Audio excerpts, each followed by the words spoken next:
आज मैं आपको भारत के सबसे प्रसिद्ध स्मारकों में से एक ताजमहल की ऐसी कहानी सुनाने जा रहा हूं जिसमें प्रेम है, त्याग है, कला है और इतिहास के कई अनकहे रहस्य छिपे हुए हैं। ये कहानी शुरू होती है मुगल साम्राज्य के स्वर्णिम युग से। उस समय भारत पर शासन कर रहे थे महान मुगल सम्राट शाहजहां। उनका असली नाम खुर्रम था। वे बचपन से ही बहादुर, बुद्धिमान और कला प्रेमी थे। उन्हें सुंदर इमारतें, बाग बगीचे और भव्य महल बनवाने का बहुत शौक था। एक दिन उनकी मुलाकात एक खूबसूरत और समझदार लड़की से हुई जिसका नाम अर्जुमंद बानो बेगम था। बाद में यही लड़की मुमताज महल के नाम से प्रसिद्ध हुई। कहा जाता है कि पहली मुलाकात में ही खुर्रम का दिल अर्जुमंद पर आ गया था। कुछ वर्षों बाद दोनों का विवाह हुआ। विवाह के बाद मुमताज महल केवल एक बेगम नहीं रही बल्कि शाहजहां के जीवन का सबसे महत्वपूर्ण हिस्सा बन गई। मुमताज हर परिस्थिति में शाहजहां के साथ रहती थीं। चाहे युद्ध हो या राजकीय यात्रा, वे हमेशा उनके साथ रहती थीं। यही कारण था कि दोनों के बीच गहरा प्रेम और विश्वास था। समय बीतता गया और दोनों के 14 बच्चे हुए। लेकिन वर्ष 1631 में एक ऐसी घटना घटी जिसने पूरे मुगल साम्राज्य को शोक में डुबो दिया।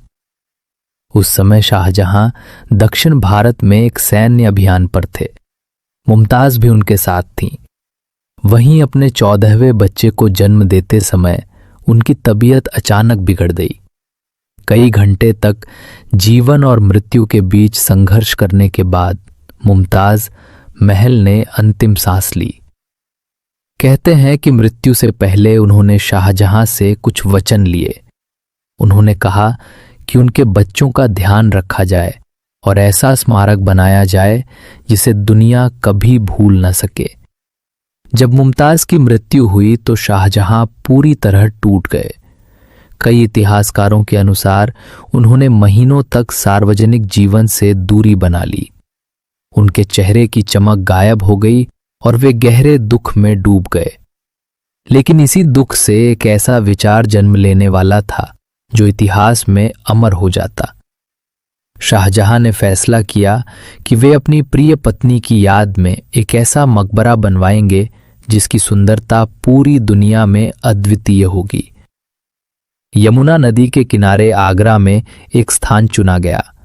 वर्ष 1632 में निर्माण कार्य शुरू हुआ। उस समय दुनिया के सर्वश्रेष्ठ वास्तुकारों, इंजीनियरों और कारीगरों को बुलाया गया। कहा जाता है कि लगभग 20,000 मजदूर और कलाकार दिन रात इस परियोजना पर काम कर रहे थे। राजस्थान के मकराना से विशेष सफेद संगमरमर लाया गया।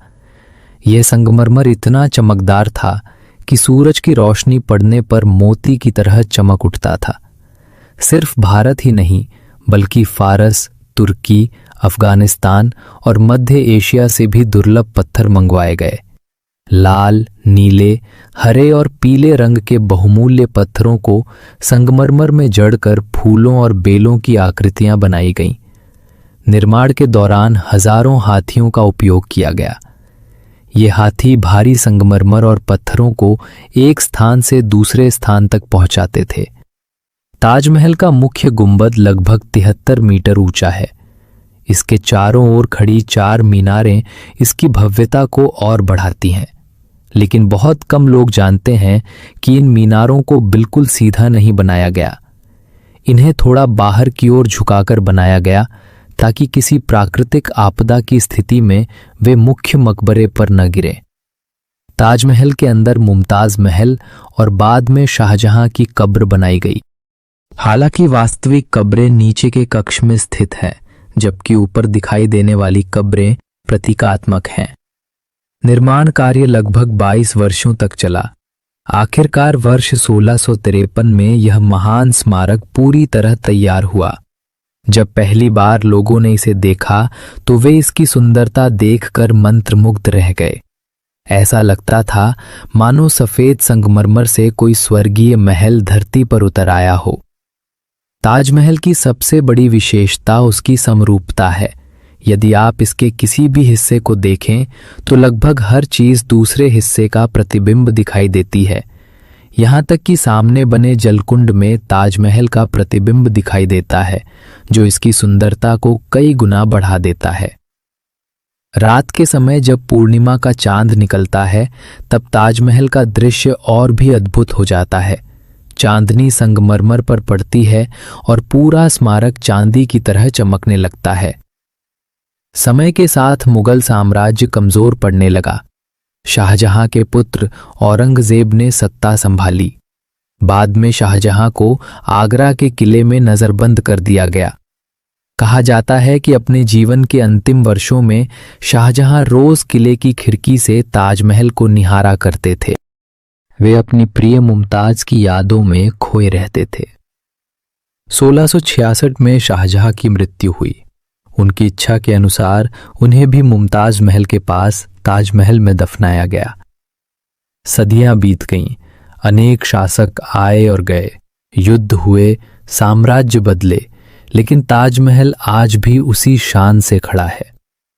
वर्ष 1983 में यूनेस्को ने ताजमहल को विश्व धरोहर स्थल घोषित किया। बाद में इसे दुनिया के नए 7 अजूबों में भी शामिल किया गया। आज हर साल लाखों पर्यटक दुनिया भर से यहाँ आते हैं। कोई इसकी वास्तुकला देखने आता है, कोई इतिहास जानने, तो कोई प्रेम की उस अमर कहानी को महसूस करने जो इसके हर पत्थर में बसी हुई है। ताजमहल हमें सिखाता है कि सच्चा प्रेम समय और मृत्यु से भी बड़ा हो सकता है। ये केवल एक मकबरा नहीं, बल्कि एक भावना है, एक याद है और इतिहास का वो अध्याय है जो कभी समाप्त नहीं होगा। जब भी सूरज की पहली किरण ताजमहल पर पड़ती है, ऐसा लगता है मानो शाहजहां और मुमताज की प्रेम कहानी आज भी जीवित हो। और शायद यही कारण है कि दुनिया इसे सिर्फ एक इमारत नहीं, बल्कि प्रेम का सबसे खूबसूरत स्मारक मानती है। अगर आपको मेरे द्वारा बताया गया कहानी अच्छी लगी हो तो लाइक करें,